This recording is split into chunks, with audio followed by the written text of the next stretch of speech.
इस बीच बड़ी खबर जालौर से, जहां पर 6 युवक नदी में डूब गए। एसडीआरएफ की टीम्स के रेस्क्यू ऑपरेशंस लगातार जारी हैं।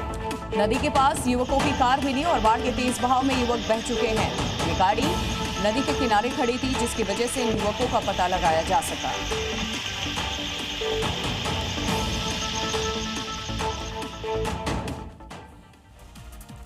जम्मू कश्मीर ही नहीं बल्कि हिमाचल में भी बारिश की मार इस वक्त देखने को मिल रही है। वाकई में बीते 24 घंटे की बात करें तो तेज बरसात ने पूरे प्रदेश में तबाही का मंजर दिखा दिया। मंडी, कांगड़ा, चंबा, कुल्लू जैसे जिलों में हालात बहुत खराब।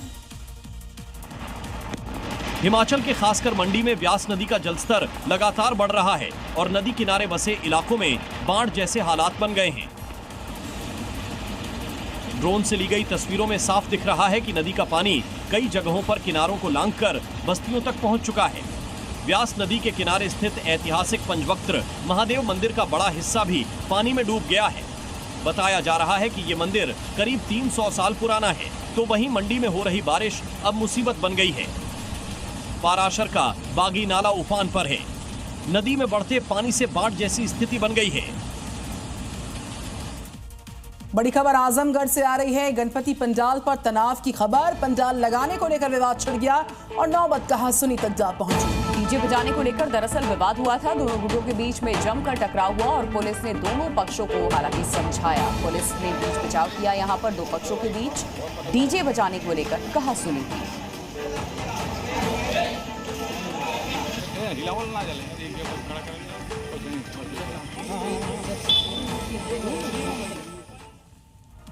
पहाड़ों पर मूसलाधार बरसात मुसीबत बनकर आई। हिमाचल के व्यास नदी की बात करें, इसकी लहरें तांडव मचाने को तैयार और लगातार व्यास नदी का जलस्तर बढ़ रहा है। उसके बाद कुल्लू और मनाली में तबाही का खतरा बढ़ गया है, क्योंकि व्यास नदी खतरे के निशान के ऊपर बह रही है। लहरों के रास्ते में जो भी आ रहा है बर्बाद हो जा रहा है। देखिए व्यास नदी का सैलाबी मंजर, उफनती लहरें और कुदरत का प्रचंड प्रहार। पहाड़ों पर हो रही बारिश के बाद का दृश्य है जो बेहद डरावना है। लहरें इतनी खौफनाक हैं कि किनारे पर बनी रोड पूरी तरह तबाह हो गई। जहां तक नजर जा रही है सिर्फ और सिर्फ लहरों का शोर ही सुनाई दे रहा है। अब जरा इस तस्वीर को देखिए। आसपास घरों में रहने वाले लोग खौफ में हैं। घरों तक पहुंचने वाली रोड इन लहरों ने तोड़ दी। किसी भी वक्त नदी अपनी धारा बदल सकती है और रिहायशी इलाकों में तबाही का मंजर देखने को मिल सकता है। और खबर वडोदरा से, गणपति उत्सव पर टकराव की खबर है। गणेश मंडल पर कुछ लोगों ने अंडे फेंक दिए। असामाजिक तत्वों पर ये आरोप लगे। शरारती तत्वों को तलाश रही है पुलिस की टीम्स। वडोदरा की खबर, गणपति के पंडाल पर कुछ लोगों ने अंडे फेंके हैं।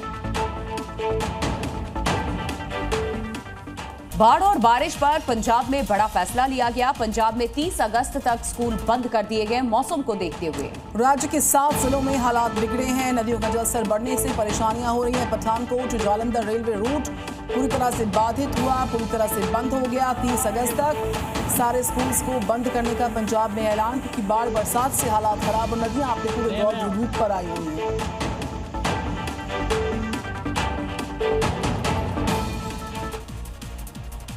और ऐसा ही कुछ हाल डोडा के दूसरे इलाकों में नजर आ रहा है, जहां पर घर सैलाब में समाते नजर आ रहे हैं। पेड़ हो या फिर सड़कें, सब कुछ मलबे में तब्दील हो चुके हैं। भारी बारिश की वजह से नदी उफान पर आ गई है। रिपोर्ट देखिए आप, जिसे देखकर वहां मौजूद लोगों की रूह कांप गई, क्योंकि नदी की उफनती लहरें अपने साथ सब कुछ बहा ले जाने के लिए आमादा थी। डोडा से जो तस्वीरें सामने आई उसने हर किसी को खौफ से भर दिया, क्योंकि अचानक बादल फटने से नदी उफान पर आ गई। उसकी जद में जो कुछ भी आया वो बहने लगा, चाहे वो पेड़ हो या फिर सड़कें, सब कुछ मलबे में तब्दील हो गया। पहाड़ से उतरते सैलाब को देखकर ऐसा लगा मानो कोई झरना उतर रहा हो, जिसकी लहरें इतनी खौफनाक थीं कि वहां मौजूद लोगों में चीख पुकार मच गई। ऐसी ही तस्वीरें डोडा के दूसरे इलाके से सामने आईं, जहां नदी उफान पर बहती दिखाई दी। नदी किनारे बना मंदिर भी उन लहरों की चपेट में आ गया और उसके आसपास मौजूद मिट्टी नदी के साथ बह गई। गनीमत ये रही कि मंदिर को कोई नुकसान नहीं पहुंचा।